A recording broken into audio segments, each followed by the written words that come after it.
Hello and welcome to Transform Tuesday. I'm Dave McCormick, VP of Products and Services here at Alpha Software. And today, as I do most Tuesdays, we're going to be going through Alpha Transform to show you how you can get the most out of this powerful tool.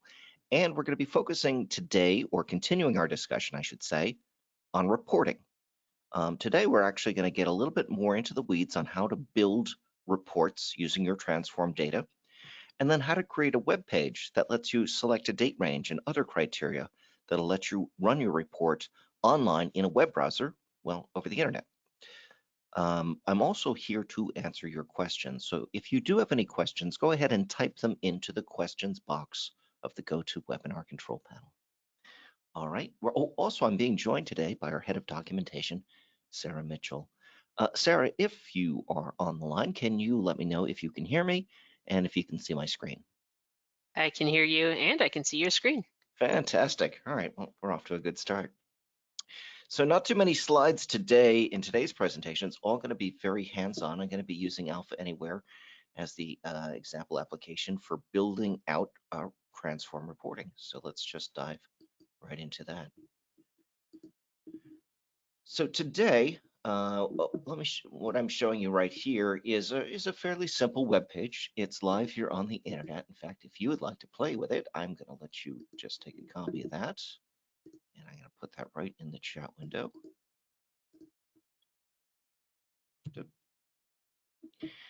And what this does is it lets you choose a date range. And when you choose a date range, you can run a report that just shows data from that range. So I'm going to choose just the 1st of December 2019 through the end of Hey December. Dave, Yes. before you continue, I see your screen, but it's not updating, and I just wanted to check in with the other attendees to see if they are having the same problem. All right. You should be seeing a web page which has got two calendar controls. Do you see that? And No, I just see your slide that says reporting without coding. interesting. Is it working? Can you see my screen? Yeah, it's working now. Oh, okay, great. Wonderful. So here we have two date pickers. And again, we're going against a data set that's for a fictional HVAC company. So we have a bunch of technicians who go out and they make service calls. And in this particular report, we want to know which technicians show up on time and how often on average. So that's what this report does. It just checks to see how often particular people show up on time. And so here's the Alpha Field Service on time report. So if we look back on the 2nd of December, on average, Juliet Clark, I don't know how many tickets she had that day, was 11 minutes late. Wallace Weaver was a minute early. And as you go down, you'll see it varies from time to time depending on when they actually checked in versus when they were scheduled to check in. So that's our report there. It measures this particular metric, and there are probably ones that be interested to your business, not necessarily this one, but I want to show you how you can put together a report like this. Now that this is up, you can't see the X in the top right window, but watch, it's really there. I'm going to move my mouse over here. I'm going to close that. It's possible to adjust the style so that X is more prominent. We're not going to get into that today, but I think we're going to do that next week when we get a little bit into the styling of the reports. But today what I want to show you is I want to show you how to build a summarization report, kind of like the one that I had there, and how to create a web component and a web page to put it in, and to have that web page allow you to select the date range that will apply to the report.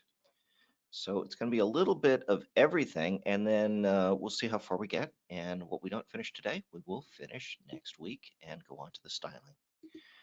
So let's begin by creating a report. Back here in the Web Projects control panel, which I think most of you have now seen by now in Alpha Anywhere, we're going to click the new button to create a brand new report. And I'm going to choose, it's helpful if you choose reports here first, and then you say new. I'm going to say I want to create a new report. And it's going to ask us what data source we're going to take it from. Now, I've done a couple of sessions before in which I had recommended that you take your transform data and using extract, transfer, and load, ETL, move it over to like a SQL database, which is what I've done. So I'm going to use SQL data source as the source for my report. So I've got a connection string that connects to my database, but if I didn't have a connection string, I could go over here to edit named connection strings, and I could click new and say build, and look at all of these choices we have for built-in connectors into Alpha Anywhere. So the one I am using right now is the one for MariaDB, but we have a whole bunch of other kinds, including JSON formats, non-SQL formats, APIs, and so on. So here's Salesforce, for example, is another way you can pull it out. But right now we're going to just use the MariaDB. So I'm going to close this out because I already have a connection string built, which is this one. Close, and we've selected that one. Now I'm going to move on to the next screen, and it's going to ask me what table I want to use to base my report. I want to actually use the combination of a couple of different tables. So what I'm going to do is I'm going to build a query that gives me the data that I'm going to want to report on. So I'm going to go over here and choose custom SQL select statement or stored procedure. And then down here is a button called Query Builder, and I'm going to click on that. I'm going to open that up. So there are two tables, and I'll show you the list of tables here. These are the tables that currently the field service solution includes. This one is just a duplicate, but this is the contacts. These are basically the customers of the business.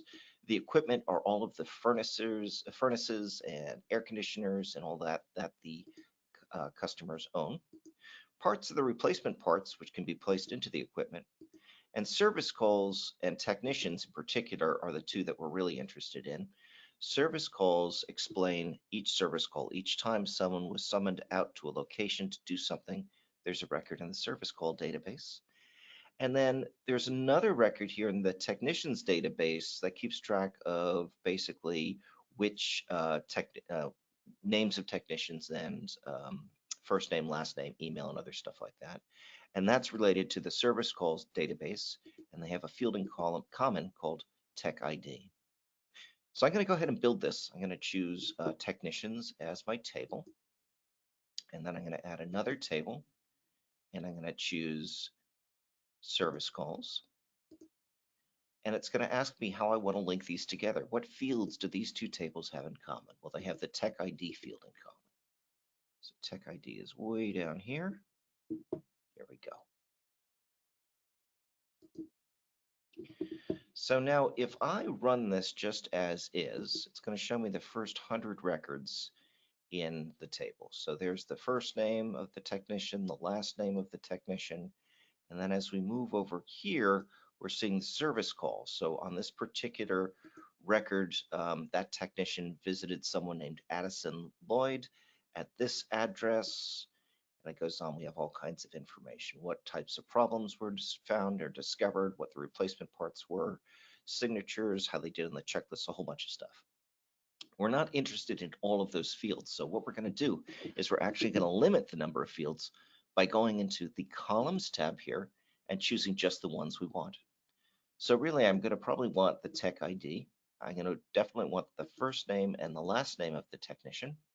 I don't need a picture of them necessarily. We might do that in a fancier report, but I'm going to leave it out for now. And we don't need the email address either. But we are going to want some information from that service calls table as well. So we're going to want to know specifically what time it was scheduled for the person to be there. That's called the scheduled time.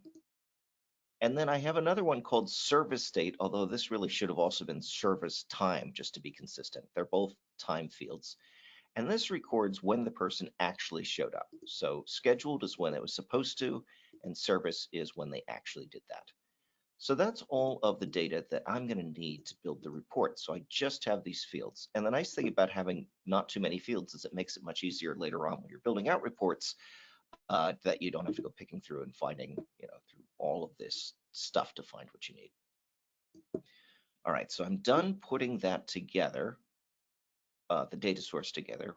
Well, almost. The only other thing I want to do, so I'm going to click OK here, is I want to be able to limit the range of this report by specifying what we call arguments. So what arguments will let us do is it'll let us, for example, set up a date range, or arguments could let us look at particular customer or particular anything. So if you want to do some sort of query on the report, before you run it, you're going to want to define some arguments. So I'm going to click here and I'm going to click the Define Arguments button. And there are two arguments that I want to add. The first one is going to be called the start date, or I should say start time. And this is going to be a time field. The next one, that's right, is going to be end time. Probably worked that out already. And that's going to be a time field also.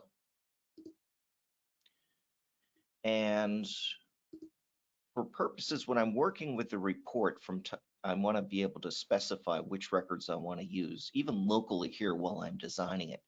So to make that easier, I'm going to tell it to show me a calendar control for each one of these arguments that I built so that I can set them using a special calendar control, which you'll see in a minute. So I'm going to click OK. I'm going to click Finish.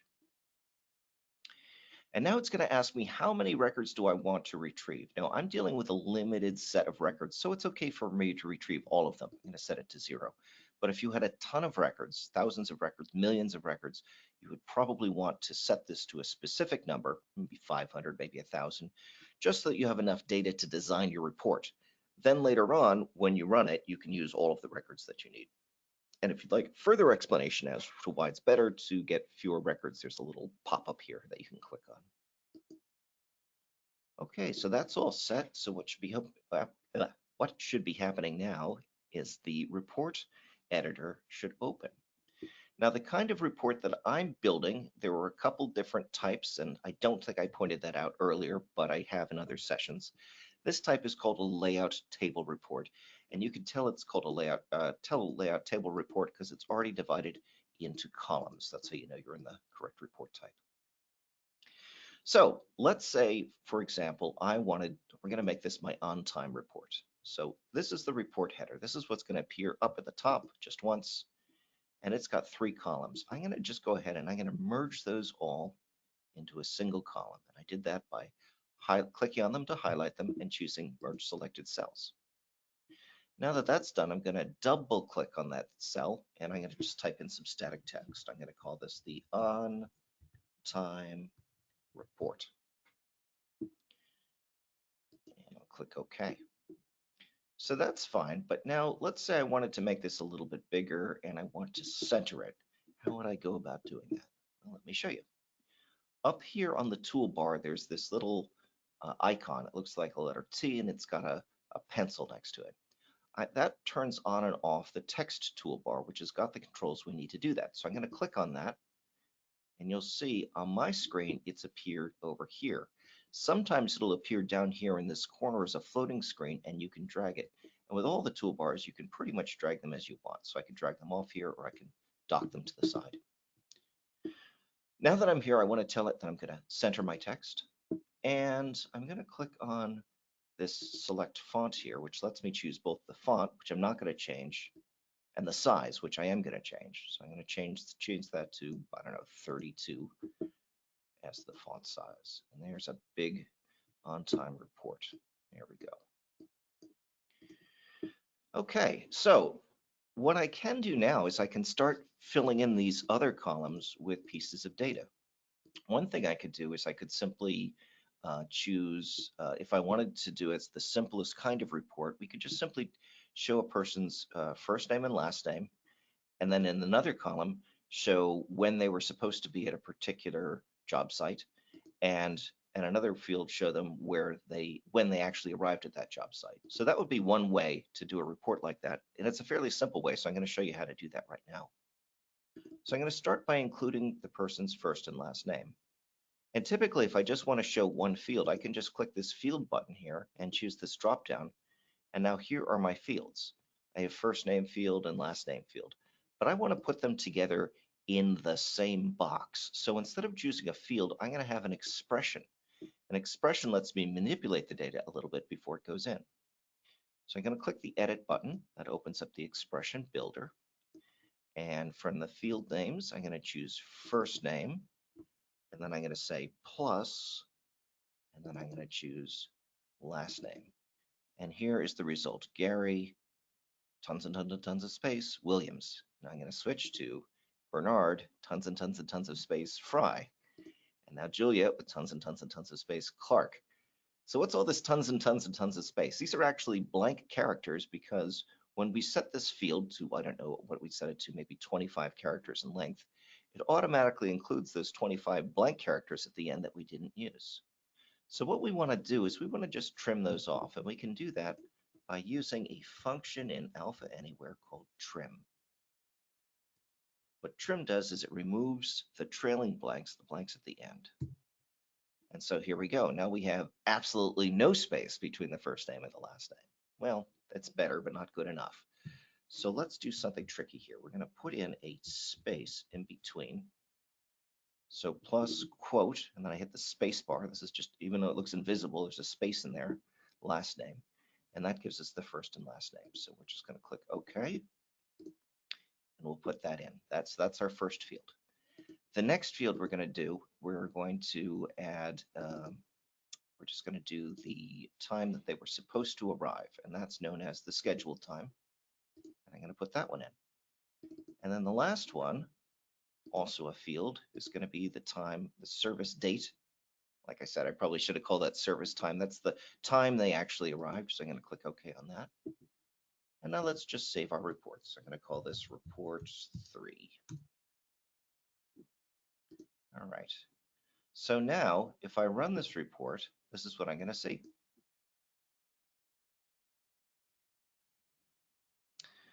I am going to see a whole bunch of dates here.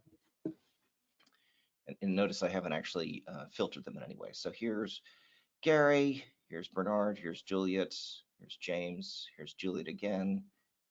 And so I guess you could look through a report like this and say, oh, look, he was supposed to be there at 10, but he got there at 10:14. That's like 14 minutes late. And he was supposed to get here at 10, and he got there at 10:08. That's 8 minutes late. So a report like this, you could use it, but it's got limited value. Maybe you'd want to do something with it later on by putting it into Excel, and you could conceivably just hit this button and export that into Excel. But let's go ahead and make this report a little bit more useful. So I'm going to go ahead and hit close. And what I'm going to do instead here is, instead of telling me the scheduled time and the service date, I just want to know what the difference is between those two. Like how late was he? So I'm going to choose this first column because I don't need it anymore. And I'm going to right click and I'm going to choose clear cell contents. I'm going to double click on this one, and I'm going to change this from a field now to an expression like we did before with the first name, last name. And what we're going to do here is we're going to choose, let's erase that. We're going to choose the time they actually arrived. That's called the service date. And we're going to subtract it from the time they were scheduled to arrive. That's called the schedule time. And look, it gives me an answer here, and that answer is 497. Now, 497 what? As it turns out, that's 497 seconds. So if you want to convert that to minutes, just divide it by 60. Sorry. First put it in parentheses, and then divide it by 60.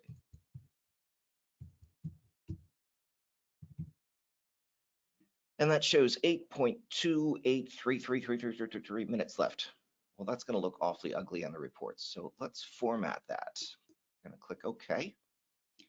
And on page 2, I can actually format my numbers. So I'm going to say Edit Formatting. I'm going to say Choose a predefined format. And I have a whole bunch of different ones to choose from. The one I'm going to choose is this one. This is the one in which there is a comma when you go beyond 999, and there's a period. You can also do it differently and swap the commas and the periods if you like, which is done internationally. This just happens to be the US format. I'm going to use it in this example.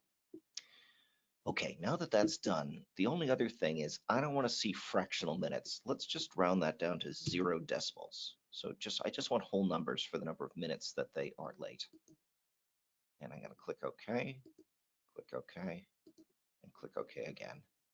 So now when I run this report,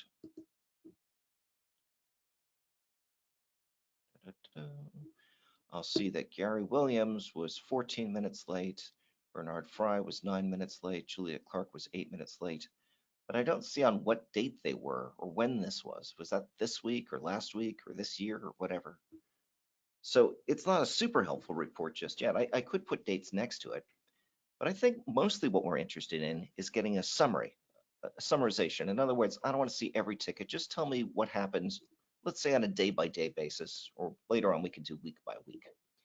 So when we want to do summarizations, when we want to do these things, we want to actually what we call create groups. So we want to group these first by date.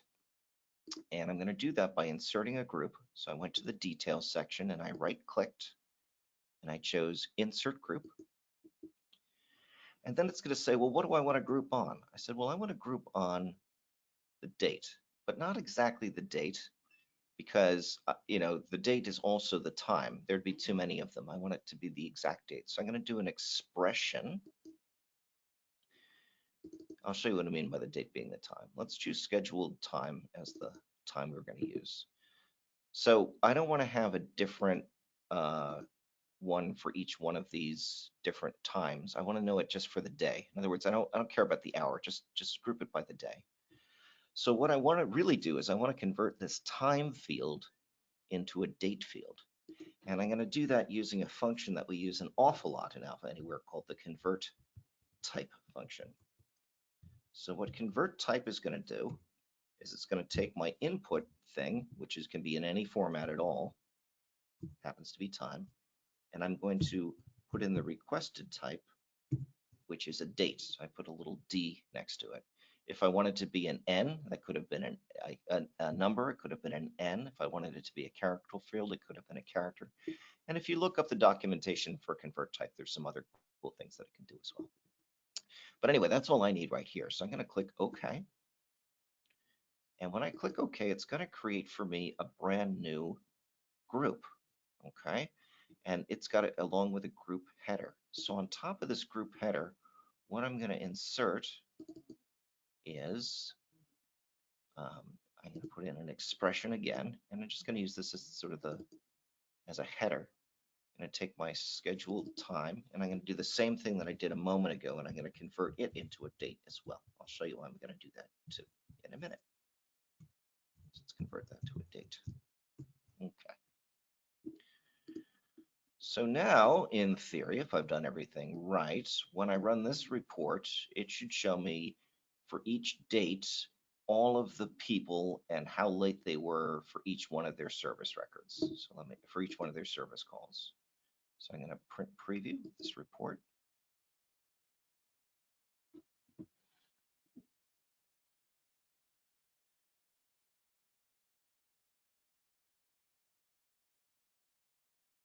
Whoops, those must not have had dates in them in the database. So that was bad data. That's my fault. But here we go. Here's 1/1/2019. Here's 1/4. Here's 1/7. There was only one ticket on 1/4. If we go further, the date, I remember the data becomes more sensible. But I'm going to go ahead and close that. All right. So that's fine, but you know what? I don't want to see for each date. I don't want to see all of the records in that date. The other thing, I want to see them. I want to see them aggregated for each worker, for each technician. So if a technician did 4 service calls in a day, I want to know what the average was for that day.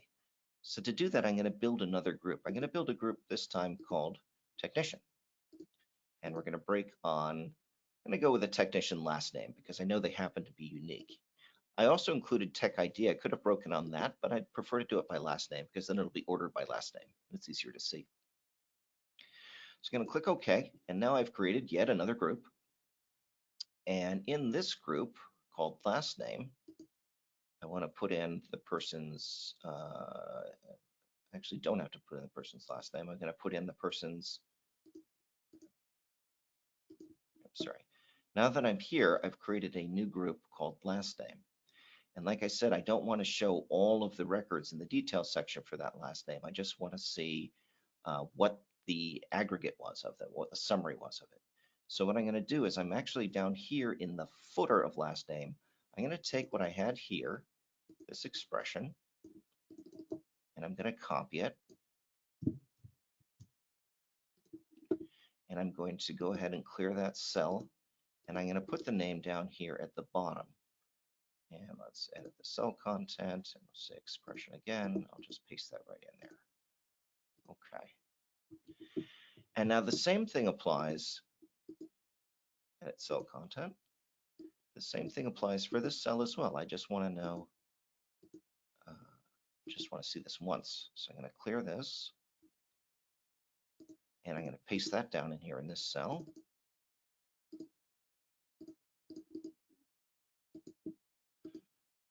But because this is in a footer, it's dealing with multiple records. And so as a result, I have some options. I get to summarize it, like I was just saying. Now, value means just show me the last value for the last one that was there. And in fact, last is the same as well. But I could say, give me an addition. Show me the total number of minutes late for that particular day, for that particular technician. But what I really want to see is the average. So I'm going to choose average. And then again, I'm going to edit the formatting because averages mean that you're going to divide, and divide means you can sometimes end up with really, really long decimals at the end, which don't make it any easier to read or and add a level of precision you don't need. So what we're going to do is we're going to select a predefined format. And again, we're going to go back with the one that we had selected before. And we're again going to choose the decimals. We're going to set that to 2. We'll click OK. And we'll click OK again. And if I've done that right, what I should see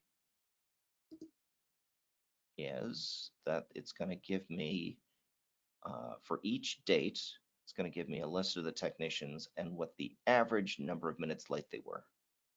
Obviously, the first one is not useful. Let's skip ahead.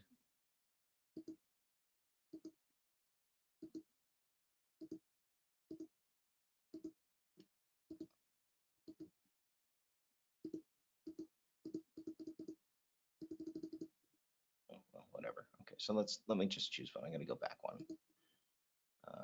Find a date. Should be a date here listed. Here we go. 6/21/2024. Yes, I have fake data way into the future. In 2024, I predict Juliet Clark is going to be on average 10 minutes late. Rebecca Hart only 3 minutes late on average for that particular day. But look at all these ridiculous spaces in between. What's going on here? I'll show you what's going on. Couple things. When you have that kind of spaces, there are 2 ways that you can get rid of them, and you kind of need to use both ways. The first way is you can actually tighten up the bands by grabbing them and just sliding them up so you only are using up the space that you need. But the other thing you can do is you can get rid of things that you aren't using. For example, the group last name has got this thing called last name header, which appears each time. I don't want that, so I'm actually going to right click on it and delete it. Now it's gone. Oh shoot, that was bad. I just deleted the whole group. Ugh, hate when I do that. You know what I can do though, is I'm going to pop over to one that I've already did ahead of time. Save current. Nope. Let me show you one exactly like the one we were working on that I was working on earlier. So I'm going to edit this one. What I meant to say before was I wanted to delete the group header. So here, group last name, you see how there's nothing underneath it? If I said group header, there it is. If I went to group header and I said, if I uncheck group header, that's how you get rid of it. Don't delete it, it'll delete the whole group. But I'm going to remove the group header. And the other thing that I did on this one, besides having a slightly different title, was that I took the date that was up at the top and I made it bold, okay? And this is just the same first name, last name, and this is still the same average and all that. And now what I'm going to do is I'm going to go ahead and just save that, and I'm going to go ahead and preview it. And it's going to prompt me for my start and end dates. So let's use, I'm going to use December. I happen to know there's some good data in December. And I'm going to click OK. And a report should appear now. And now you'll see all the spaces are missing and that were unnecessary are now missing, so that the report is nice and tight and much easier to view. So there's the date, there's the average number of minutes for that particular date, and so on. Now, I didn't have to group on date. I could have grouped on week, for example, show me the average for the week or for the month, for the year, whatever I want to do. I just happen to do date in this particular case. Okay, so I've got a report and it works, and that's great, but it's only working here in my Alpha Anywhere development environment. I want to be able to show people on the web this report so that they can also choose dates and run a report. So how do we do that? Oh, it looks like it's 1:33, so we are out of time. Well, next week on next session, I'm going to show you how to build an embedded component, place the report into that component, or rather call it from the report from the component. Let me just give you a sneak peek. It's related anyway. You're going to pop over to Web Components. We're going to go over to Reports 2. We're going to build a component that looks like this and gives us the ability to choose date ranges online, like I showed you right at the very beginning of it, and finally run the report. And then lastly, I'm going to show you how to publish that up live so that all of you can play around with it. But that is it. Well, today time flew, but I'm looking forward to coming back here next week, next Tuesday, to show you how the rest of it all works. Until then, if you have any questions, send an email to tfservice@alphasoftware.com. Hey, Thank you all Dave. for being here, and thank you, Sarah. Yes, Sarah. Before you go, just Yeah. a quick question. Can you, Okay. when you deleted your group, could you have used the undo button I to go am back? not sure. One of the report writers allows you to do undo and one doesn't. I'll play with it. I'll find out for next time. All right. Yeah. What I tend to do is I tend to save early and often. So you can actually go back to earlier ones that you have saved, and we can show you how to do that too. All right, that's it. Sarah, also thanks for joining us, joining me today, and pointing out when the AV stuff was messing up. You're welcome. Again, any other questions, tfservice@alphasoftware.com. Hope to see you next Tuesday. Thanks very much. Take care and goodbye.